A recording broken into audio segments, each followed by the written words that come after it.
most people don't realize how connected the gut is to the rest of the body. A person's gut health is quite literally connected to everything that occurs in the body. And 80% of the body's entire immune system is within the gut wall, along with billions and billions of nerve cells and an extensive amount of like really good bacteria. But 90 to 95% of the body's serotonin and 50% of the body's dopamine is produced in the gut. And these neurotransmitters or hormones are the ones that help manage emotions and balance our mood, okay? And so if our gut is not functioning well, you can understand that we aren't able to manage our emotions. But the gut-brain connection, there is a very close connection between the gut and the brain.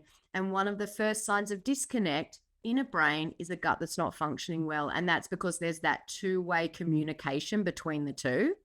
And one of the main areas that is connected with the gut and the brain is the frontal lobe. And the frontal lobe is involved in things like attention and focus and executive function and planning and organizing, which are common symptoms of ADHD. So ensuring that the gut is functioning well is critical to the brain functioning well as well. But then you come back to food, okay, we need to eat the right foods to make sure our gut functions well. So what kinds of foods are neuroprotective then? Well, there is a lot of foods that are neuroprotective, but for me to start, it's really about focusing on the foods that are going to reduce inflammation in the body, because there are so many foods that actually create inflammation. And when you've got inflammation, you can have a breakdown of the lining of the gut. And so, the biggest tip that we go forward and we suggest with families is if we want to heal the gut, we have to reduce the inflammation. And the biggest culprits for that inflammation are gluten, dairy, and soy. And these three, top foods, inflammatory foods that we eat, they create inflammation in the gut and causes these symptoms we feel everywhere in our body. So I asked the wrong question. You can put good foods in, but putting good foods into a damaged, inflamed gut is like sprinkling, cleaner spray on a really dirty countertop. It's not going to help. You got to fix the problem first.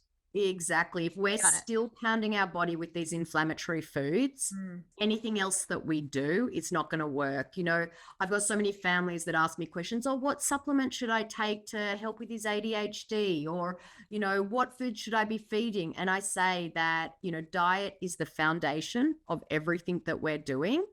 It's like when you're building a house, a solid foundation, it's not optional. It's like a necessity. And if you don't have that solid foundation, that house isn't going to be very strong. And it's the same way with our bodies. Diet is the foundation of our health. And if our diet is poor, we can never function to our best. And so if that gut is broken down, which most of the time it is, and I have worked with close to 1,000 families, and, I've seen lab results. I've seen this in action. And, in order to get the gut functioning, you've got to take out the foods that are creating the inflammation, and then you've got to feed the body, feed the brain, feed the gut.